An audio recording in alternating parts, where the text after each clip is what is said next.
Hey guys, it's Yon. Welcome back to the Yon Gaming Show and another episode of Dream Daddy Dating Simulator. So, where we left off, we were talking with this guy, which is bad because I don't even remember his name anymore. I think it was Robert. Yeah, it's Robert, yeah. And he asked us if we like shots. And it looks like I love shots. Oh, shots fired. I don't like them. Let's just say I like shots. Thank you. Robert knocks Neil, who serves up 2 shots of whiskey. He hands one to me. Here's to your health. He takes a shot. The whiskey burns going down, but I try my hardest to look tough. Wait, I think this is what making friends is. Okay, Yon. This guy's out of my friend league. But I think if I play my cards right, we'll be pals in no time. The jacket, rugged looks. Compliment his rugged good looks. Compliment his cool leather jacket. His hand tattoo. I'm gonna say jacket. I like your jacket. Thanks. Been in the family a long time. Passed down from the firstborn to the firstborn. Curse. Curse, some would say. Man, this guy's mysterious and cool. He's got a little thing going with the hair here and the scruff, and yeah, I'd date him. He's pretty smoking. I'd way cooler than I am, at least. Robert signals to the bartender for another round. Oh boy. What are you doing here tonight? My daughter kicked me out of the house. Running from my problems. Trying to make friends. Yeah, trying to make friends. I'm new in town. Figure I might be good to put myself out there. You seem pretty cool. The key to being cool is acting like you don't care about anything, but actually care very deeply about everything to the point where it's debilitating. Really? Robert downs the rest of his drink. Of course not. He gets up. Be right back. Gotta powder my nose. Never seen Robert this talkative. He must like you. Ha, I guess so. I gotta admit that Robert has a gruff charm to him. If a guy like that thinks I'm cool, then I really must be. Robert comes back from the bathroom and grabs his leather jacket. I'm gonna go home. You heading my way? Robert and I leave the bar and find ourselves walking in the same direction. I live in the cul-de-sac down the way. Does everyone live there? Me too. We just finished unpacking today. Great place to be. Good neighbors. Well, some of them. Who's that? We get to Robert's house, which is just a few houses away from mine. We stop, and he turns to me. I don't kiss and tell you. So, are we doing this or what? What? You know, do you want to come inside or not? Whoa. I did not think this was happening that quick. Wave of realization rushed over me. I blush. Laid on smooth, smile and nod. No thank you. Laid on smooth, smile and nod. Smile and nod. Let's do it. I follow him up into his door. He fumbles with the keys for a second and unlocks the door, leading me inside. The moment the door closes behind us, he pushes me against the wall and kisses me, grabbing my hips. Whoa! Come on. Robert takes my hand and leads me up the stairs and into what I'm assuming is his bedroom. But it's so dark that I can't see anything but Robert's intense expression. Giggity, giggity, giggity, giggity, let's have sex! He kisses me again, and I can hear him shucking off his jacket. I clumsily take off mine too. His hands roam down my chest, and suddenly he tugging at my belt.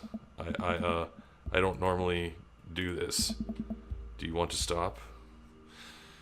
Do I want to stop? No. Good. Continues to unbuckle my belt and guides me to the bed. Let's have some fun. I don't have no idea what's going to happen. Is this going to be like... Okay, sunshine streams in between the slats of the blinds. My head is pounding. I really overdid it last night. Wait a minute. This isn't my old house. Or my new house. Oh, right. I look around for Robert, but find myself alone. Hello? There's a clatter from the bathroom and the door opens. Robert is fully dressed and grabs his keys. That was fun. Yeah, it was. You should go. That's certainly not what I was expecting. Well, talk to you later. Robert cracks a smile. Sure. Your clothes are over there. I hastily get dressed and show myself out. The sun is unbearably bright. I need to lie down. I start to make my way back home when I suddenly remember, Amanda! I rush back home and throw the door open. Something smells delicious. Amanda? Amanda runs out of the kitchen, looks slightly disappointed. Aw, man, I was kind of hoping you had gotten kidnapped and I'm good to come rescue you. No, I made a friend at the bar last night and ended up sleeping over at his place. Where are the Emmas? They left a little while ago. Oh, you guys have fun? Yeah. Watched some movies, ate snacks, stole a car. You know, usual sleepover stuff. You teens and your larceny. So this breakfast that's cooking, what's that all about? Well, there's hash browns and eggs and bacon. Can I? Aww. Yes, you can have some breakfast. Bless you, sweet child. My head throbs. I gotta do something about this hangover. Amanda, your lovely father might have overdone it last night. Oh, somebody's hungover. Father of the year. You wouldn't happen to have an aspirin or... Yeah. I've got just the thing. Hang on. Amanda runs to the fridge and pulls out a jar of pickles. What? Right. Drink this. The pickle juice? Whoa. Yeah. It's what I used once. Would assume someone would use. I would also assume that it works pretty well. Although I've never tried it before and won't try it, obviously.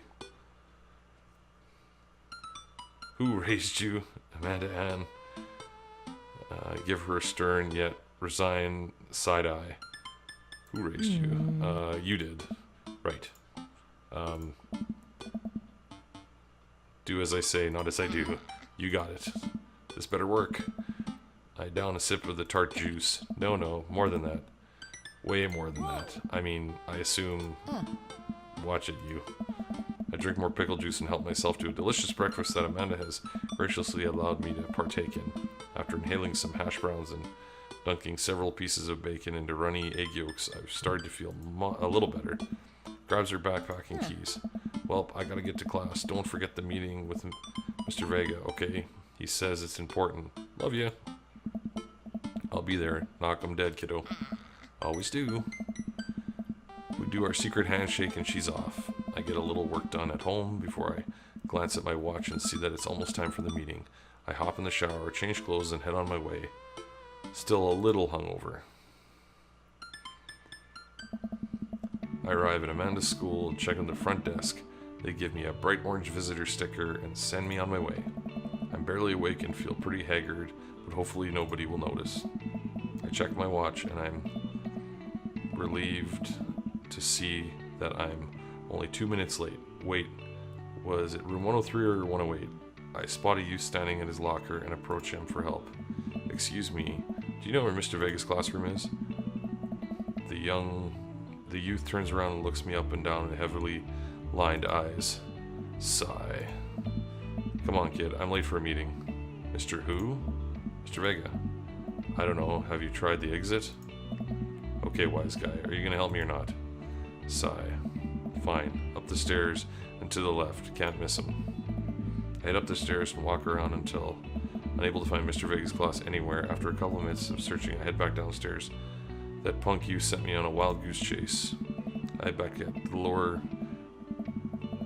get back to where that low rent Gerard Way is standing. I don't know what that is. Fully ready to give him a piece of my mind, then suddenly a head pops out of a classroom next to his locker. Oh. Lucien, don't you have a third period to get to? Lucien? Sigh. Yes. I said, fine, Mr. Vega. Wow. Now I'm officially 10 minutes late. I glare at him as he walks away. We're not cool. You must be Yon. This period's almost over. Would you mind waiting in the back? Mr. Vega leads me in and I take a seat at one of the comically small student desks in the back. I might get stuck in this.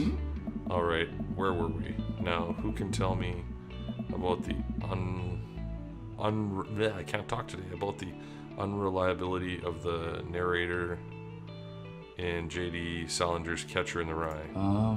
Yes, Colin. Colin stands up and does the thing where he blows into the crook of his elbow and makes a fart noise. The whole class erupts in laughter. All right, everybody. Very funny. Colin, please sit down. Now, Holden Caulfield is an unreliable narrator in the sense that the bell at the end of the period rings, all of the students immediately get up and make a break for the door. Whoa. Remember to do the reading and answer response questions on page 194 in your textbook. Nobody's listening. Or not, I guess. Mr. Vega turns to me and sighs. Middle schoolers, right? Don't you teach high schoolers? Both. You know, budget cuts. Right. Oh. Thanks so much for coming in. No problem. Mr. Vega? Please, call me Hugo. I don't normally do these impromptu parent-teacher meetings, but as I'm sure you know, Amanda's a very bright student. I'm concerned about her recent behavior. What's going on? Amanda has never been the most engaged student, but I know she cares. Recently, though, she's been falling behind. She's not completing assignments and has been doing rather poorly on tests. I'd normally chalk that up to senioritis, but this is strange. I thought Amanda always shared everything with me. It hadn't even crossed my mind that something might be wrong. I just wanted to ask, is everything okay at home? We just moved. She's fine. She has a tendency to bottle things up. We just moved. Well, we just moved recently, but it was only to the other side of town, and Amanda was more excited about it than I was. See if you can talk to her about it. I know she values you a great deal and would appreciate your guidance. If she keeps heading down this road, I know how important art school is to her, and I would hate to see her miss out on scholarship money that she clearly deserves. I'll make sure to talk to Amanda. Thanks for letting me know, Hugo. Anytime. On my way out, I stop, thinking for a moment. I turn to Hugo. Hey, Hugo. Yes. They ever catch that ride? Yes. Ooh, look at that. I got hearts. I guess that means I impressed them. I leave the classroom and make my way out of the school. I'm still a little bit in shock that Amanda was able to hide this so well from me. She's always been such a force for positivity in my life, especially after we lost her mother. Amanda must be done with classes for the day by now. I'm sure she would appreciate a ride home, and maybe I can talk to her about it. What's going on? I pull up to the carpool, and Amanda hops in the passenger seat. So, did you have fun gossiping about me? Mr. Vega and I actually just gossiped about the celebrity crushes. So you talked about Mario Batali the whole time? It was a very productive meeting. I'm pretty hungry. Can we grab some dinner? Sure thing. We can make something at home. We can go to the food court. Does this sound good to you? Yeah, sure. Why the mall? Geez, can't a dad take your daughter to the mall? Will you buy me things? I will buy you a thing. Singular. Sounds like a deal to me. We drive in silence for a short while. Amanda plays a game on her phone. I should say something. You know, sometimes when a kid gets older, they find that they have to keep things hidden from their parents, and that's okay, because sometimes that's what kids do, and that's okay, but also sometimes it's good to have the parent's perspective, because, you know, maybe the parent has also dealt with a similar situation, and maybe they're a little cooler than you give them credit for. Anyway, what I'm trying to say is that it's good to share. Love you. Have you been reading my tweets? You have a Twitter? What? Never mind. Look, sweetie, Mr. Vegas said you haven't been participating in class and that you are not turning things in. Oh, I'm fine, Pops. Senioritis and all that. I thought you liked Mr. Vegas' class. It's fine. He's fine. We pull up to a stoplight and I eye Amanda. She's still texting. Just, I want you to know that you can talk to me about anything. Ugh. I can tell that whatever it is, she does not want me knowing about it. That's frustrating. I heard Amanda R is going to a fancy school in California. That's exciting. Yep. Are you bummed that you guys aren't going to the same school? Yep. Amanda keeps texting. She stifles a laugh. What's so funny? It's I don't think you'd get it. Okay. Who are you texting? Noah. Who's Noah? My friend. Does he go to your school? Yeah. Do you like Noah? What? No. Dad. I can't believe you would. Dad. I love that. Dad. I mean, jeez. Why would you? Ugh. Gross. Sorry, just asking. Dad, he's just my friend. Guys and girls can be friends. He's my friend. Okay. Jeez. This is going well. Well, good talk. Love you, kiddo. She leans forward and turns up the radio. I guess the conversation is over. To the mall, then. We arrive at the mall, a big indoor shopping center with a couple of different floors. It's kind of dead, but that doesn't stop a mall security guard from yelling at a group of loitering teens. Let's eat something disgusting for dinner. Hell yeah. Language, Missy. Heck yeah. Better. We approach the food court and evaluate our options. There's greasy restaurant after greasy restaurant. My heart burns just looking at the menu. Nobody looks happy to be here. What are you in the mood for? Bread dipped in sugar? Bread with cheese? Or... what? Oh, cheese on it. Man, broken my brain there for a sec. Or do you just want me to inject some fat directly into your bloodstream? I extend my hand to her. Would you do me the honor of sharing some nachos? She takes my hand with a grin. It would make me the happiest, cheesiest girl alive.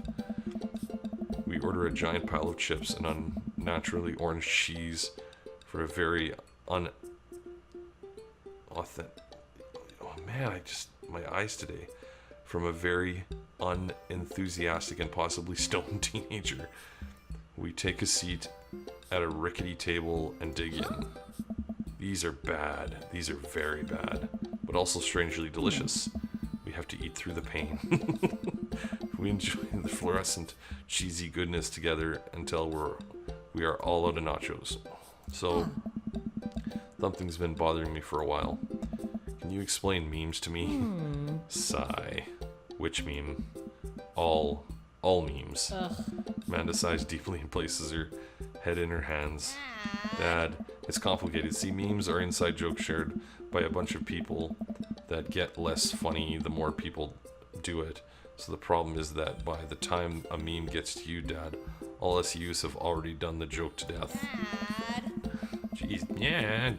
And what's worse than that is that movies and TV and video games will try to jump in on the meme train, but just based on how long it takes to make them, the meme will be long dead by the time it comes out. So it just dates it and isn't funny. Oh shit, what up? Dad, please. Anyway, changing the subject. Where to now? Want to go to the goth store? What? You know, the one with all black. That's all black and tries to establish itself as an anti-establishment despite being the exact representation of the establishment. I don't know what store you're talking about. You know, the one where you can buy chain wallets and basically an assault on the people found so hard against. Assault on what people fought so hard against in the punk and hardcore movements in the 70s and 80s. Dude, you gotta be more specific. The one you threw up in that one time. Oh, that one. Yeah. Amanda runs into the store with me tailing behind her. She makes a beeline for the back. Well, you know what? I'm going to leave this episode here, guys. It's going to get long, so. But thanks so much for watching, guys. I really appreciate it. Let me know how I'm doing in the comments. And as always, happy gaming. That looks like a skull with Krusty the Clown hair. Hey.